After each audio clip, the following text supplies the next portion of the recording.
بسم اللہ الرحمن الرحیم۔ میں ہارون رشید عرض کر رہا ہوں۔ برطانیہ میں ہمارے ہائی کمشنر ڈاکٹر فیصل کی نواز شریف صاحب سے جو گفتگو ہوئی ہے اس نے سارے منصوبے کو تشت بام کر دیا ہے۔ انہیں ہمارا نیا مسیحا مقرر کیا ہے۔ اس میں ایک اور نقطہ بھی آشکار ہوا ہے۔ پنجابی اور انگریزی میں ملی جلی جو گفتگو انہوں نے کی، انہوں نے کہا کہ اچھا وہ ہونا چاہیے، نیریٹو بیانیہ اچھا ہونا چاہیے اور پیسفل نیبرہڈ ہونی چاہیے۔ نواز شریف نے کہا تسی دسو، آپ بتائیں۔ وہ ہمیشہ ہر ایک سے یہی کہتے ہیں، تسی دسو۔ ہاں جی، کرتے وہ اپنی مرضی ہیں ہمیشہ، لیکن کہتے ہر ایک سے یہی ہیں اور اپنے دل کی بات بتاتے کسی کو نہیں ہے۔ پیسفل نیبرہڈ، پیسفل نیبرہڈ سے پہلے مراد ہوتی تھی افغانستان، جہاں امریکی حکومت تھی، امریکہ نواز، اور بھارت سے تعلقات ہموار رکھے جائیں، ہر قیمت پہ بھارت پہ کبھی تنقید نہ کی جائے، چاہے وہاں قتل عام ہو رہا ہو کشمیریوں کا، مسلمانوں کا۔ تو اب بھارت ہی مراد ہے پیسفل نیبرہڈ سے مراد۔ اور تیسری بات انہوں نے کہی کہ نیگیٹو بیانیہ نہیں ہونے چاہیے۔ شام کو جو ہوتے ہیں ٹاک شو، ان میں کہا کہ ادی لت کھچو تو ایدی لت کھچو، یہ نہیں ہونے چاہیے۔ اس کی بجائے ایک پروگرام پیش کرنا چاہیے، یعنی تاثر ابھرے ایک تعمیری لیڈر کا۔ تو نواز شریف صاحب کی یاداشت کا یہ عالم ہے کہ انہوں نے کہا ایک تو اکانومی، دوسرا کیا؟ تو ڈاکٹر فیصل لگتا ہے ذہین آدمی ہیں ویسے، تو انہوں نے پھر 3 باتیں نہیں بتائیں انہیں۔ آپ کو یاد ہی ہوگا اوباما سے 10-12 جملے کہنے کے لیے انہیں 4 کاغذ درکار تھے، 4 چٹیں درکار تھیں، اور اڈیالہ جیل کے سپرنٹینڈنٹ سے 7 دفعہ انہوں نے اس کا نام پوچھا تھا، اور آخری دفعہ وہ خاموش ہو رہا تھا۔ یہ ان کی یاداشت کا عالم ہے، اور یہ ہمارے مسیحا مقرر ہوئے۔ میں نے آپ سے عرض کیا تھا کہ وہ حکومت نہیں کریں گے، اس لیے کہ وہ چونکہ پارٹی میں تو وہی پاپولر ہیں، اس لیے مقرر تو انہیں کو کیا جائے گا، لیکن حکومت کریں گی محترمہ مریم نواز، اور جیسی وہ کریں گی آپ اس کا اندازہ کر سکتے ہیں۔ اور اسحاق ڈار کریں گے، جو ان کے کارنامے آپ نے پچھلے 1 سال میں دیکھے۔ اگر یہ آدمی وزیر خزانہ مقرر نہ کیا جاتا تو مہنگائی اتنی شدید بہرحال نہ ہوتی تو ضرور، مگر اتنی شدید نہ ہوتی، اور IMF سے اتنی تاخیر نہ ہوتی جو انہوں نے دھمکی آمیز رویہ اختیار کیا۔ مولانا فضل الرحمان سے ملاقات ہوئی ہے، اور یہ تو میں نے آپ سے پہلے ہی عرض کر دیا تھا کہ مولانا فضل الرحمان ہی سامعین فراہم کریں گے استقبال کرنے والے۔ ظاہر ہے نون لیگ کے پاس تو ووٹر تو کچھ ہیں، برکر بالکل نہیں ہیں، اور لوگ کیوں گھروں سے نکلیں جب وہ جانتے ہیں کہ انہیں اس حکومت سے کچھ بھی حاصل ہونے والا نہیں ہے۔ 3.5 کروڑ افراد کو فائدہ پہنچتا تھا بے نظیر انکم سپورٹ پروگرام سے، اور اس وقت سب لوگ کہہ رہے تھے کہ اس کے ووٹ تو بہرحال انہیں ملیں گے کافی ان میں سے۔ تو اس وقت بھی میں نے عرض کیا تھا کہ جب مصیبت زیادہ ہو اور مدد کم ہو تو کوئی فائدہ نہیں ہوتا اس طرح کے پروگراموں کا۔ آپ نے دیکھا کہ 2013 کے الیکشن کس بری طرح وہ ہارے تھے، اور محدود ہو گئے دیہی سندھ تک، اور محدود ہوتے چلے جائیں گے۔ خیر وہ ایک الگ موضوع ہے۔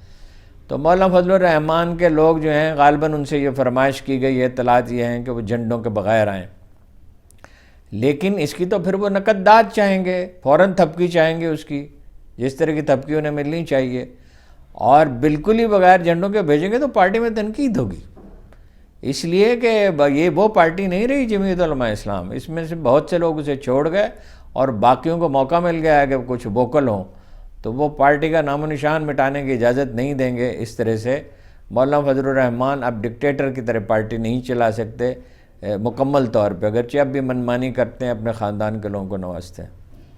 ایک نواز شریف صاحب نے یہ کہا جلسے منسوخ ہوئے، جلسے کیوں منسوخ ہوئے؟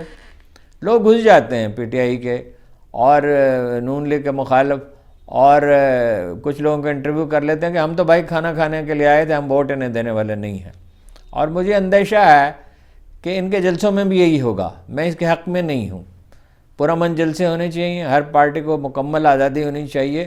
اگر PTI کو آزادی ہونی چاہیے جس کے لیے وہ بجا طور پہ اسٹرگل کر رہی ہے، تو ان کو بھی آزادی ہونی چاہیے۔ یہ اس طرح کی کشیدگی سے، اور جس طرح نون لیگ اخبار نویسوں کی کردار کشی کا منصوبہ بنا رہی ہے جو اس کے مخالف ہیں، اس سے انہیں کچھ حاصل نہیں ہوگا۔ اخبار نویس جب ایک موقف پہ تل جاتے ہیں، اختیار کر لیتے ہیں اس کو، تو ٹلتے نہیں ہیں۔ یہ حماقت نہ کریں، اسے کوئی فائدہ نہیں ہوگا، یہ سبھی کو مشورہ ہے۔ اور مثال کے طور پہ وہ PTI کے لوگ کہتے ہیں کہ یہ جتنے لوگ ان سے اختلاف کرتے ہیں وہ لفافے ہیں۔ میں نام نہیں لینا چاہتا تھا، لیکن طلعت حسین صاحب کو تو میں جانتا ہوں، اور سلیم صافی کو تو میں تو ان کا طرز زندگی دیکھا ہے، اور میں نے انہیں دقت میں پایا ہے بعض اوقات، اگرچہ لوگ اس کا اظہار تو نہیں، کہ کوئی آنریبل آدمی اظہار تو نہیں کرتا، لیکن یہ کہ اگر ان کے پاس ناجائز وسائل ہوتے تو یہ زندگیاں تو وہ نہ گزار رہے ہوتے، ان مشکلات سے تو نہ گزرتے، اس کا فائدہ نہیں ہوگا۔ اچھا وہ انہوں نے کہا نواز شریف صاحب نے لوگوں کو تھکائے نہیں، جلسے منسوخ نہ کریں، جلسے سوشل میڈیا کی وجہ سے منسوخ ہوئے ہیں، مین اسٹریم میڈیا کی قوت بہت کم ہو گئی ہے۔ اور یہ بھی تھا کہ سعد رفیق اور رانا مشہود ویسے جلسے تو نہیں کر سکتے کھوکھر بردرز کی طرح، ان کے پاس قارون کا خزانہ تو نہیں ہے، خوشحال لوگ ہیں مگر اتنے وسائل نہیں ہیں، ویسی ایزی منی ان کے پاس نہیں ہے۔ تو مسائلت کیا ہوگی؟ وہ تو اختلافات تو صرف یہی نہیں ہیں، ایبٹ آباد میں تو پوری پارٹی چھوڑ گئی ہے اور بہت سے لوگ چھوڑ گئے ہیں، لا تعلق ہو گئے ہیں، شاہد خاقان عباسی اور مفتاح اسماعیل اور بہت سے دوسرے لوگ، سب نام لینے کی ضرورت نہیں ہے، اور سب نام ظاہر ہے یاد بھی نہیں آ رہے، تو کوئی بڑا غیر معمولی استقبال نہیں ہوگا۔ البتہ یہ ہے کہ میڈیا ان کی مدد کرے گا اور سب جانتے ہیں کہ کون کون کرے گا، لیکن اس سے حاصل کچھ ہوگا نہیں، زیادہ جلسے نہیں کر سکیں گے، ان کی صحت اس قابل نہیں ہے۔ تو ڈاکٹر فیصل صاحب آئے تھے پاکستان اگست میں اور اہم لوگوں سے ان کی ملاقاتیں ہوئی تھیں، یہ تو نامہ پیام بھی وہ کرتے رہے ہیں اور گفتگو کے لب و لہجے سے بھی ظاہر ہے۔ ایک خبر یہ بڑی حیرت انگیز آئی ہے کہ ایوییشن کے لیے جو قائمہ کمیٹی ہے سینٹ کی، اس میں کچھ سینیٹرز نے یہ سوال اٹھایا ہے کہ ان کے معلومات کے مطابق ایک طیارہ بھارت سے آیا تھا اور اس میں نوٹوں سے بھرے ہوئے تھیلے لادے، کرنسی نوٹوں سے بھرے ہوئے تھیلے لادے گئے اور ملک سے باہر لے جائے گئے۔ منی لانڈرنگ تو آپ کو پتہ ہی ہے کون کون اس ملک میں کرتا ہے، سیاسی لیڈروں میں سے تاجر حضرات بھی کرتے ہیں، انڈسٹریلسٹ بھی کرتے ہیں۔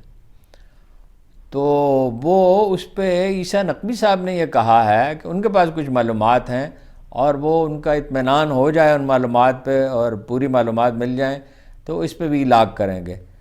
عیسیٰ نقوی جو ہیں وہ معتبر اخبار نویسوں میں سے ہیں، بہت محتاط آدمی ہیں، اور کہا یہ گیا ہے کہ یہ نواز شریف صاحب کے دور میں ہوا ہے، زرداری صاحب پہ بھی اس طرح کے الزامات ہیں۔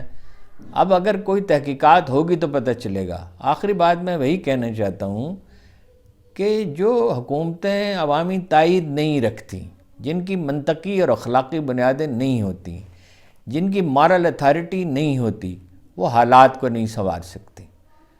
ہم سب جانتے ہیں ایف بی آر میں، سول سروس میں اور بہت سی چیزوں میں، زراعت کو جدید کرنے میں، پرائیویٹائزیشن میں اور کن چیزوں میں کیا ضرورت ہے۔ میں انشاءاللہ اس پر کبھی تفصیل سے 2-3 پروگرام کروں گا۔ ایک چینل پہ آج کل یہ موضوع بحث ہے، میں بھی اس میں کچھ گزارشات کروں گا، کافی کام ایک زمانے میں نے کیا ہے۔ تو فی الحال اتنا ہی، میں اپنی اس رائے پہ قائم ہوں کہ بہت مشکل ہوگا نواز شریف صاحب کے لیے جلسے کرنا، اور بہت مشکل ہوگا عوامی تائید حاصل کرنا، اور بہت مشکل ہوگا الیکشن جیتنا، اور بن بھی گئی حکومت تو آسانی سے چلے گی نہیں۔ ان کے تو بس میں بالکل ہی نہیں ہے، وہ بیمار آدمی ہیں، اور جن لوگوں کو وہ سپرد کرنا چاہتے ہیں ان میں بالکل سرے سے یہ صلاحیت ہے ہی نہیں۔ نواز شریف صاحب پہ اور جو بھی الزامات ہیں اور جو بھی ان کے معاملات ہیں، کچھ صلاحیت تو ہے، مریم نواز اور اسحاق ڈار میں یہ صلاحیت نہیں ہے۔ فی الحال اتنا ہی، آپ کا بہت بہت شکریہ، شاید شام کو رات کو پھر آپ سے بات کروں۔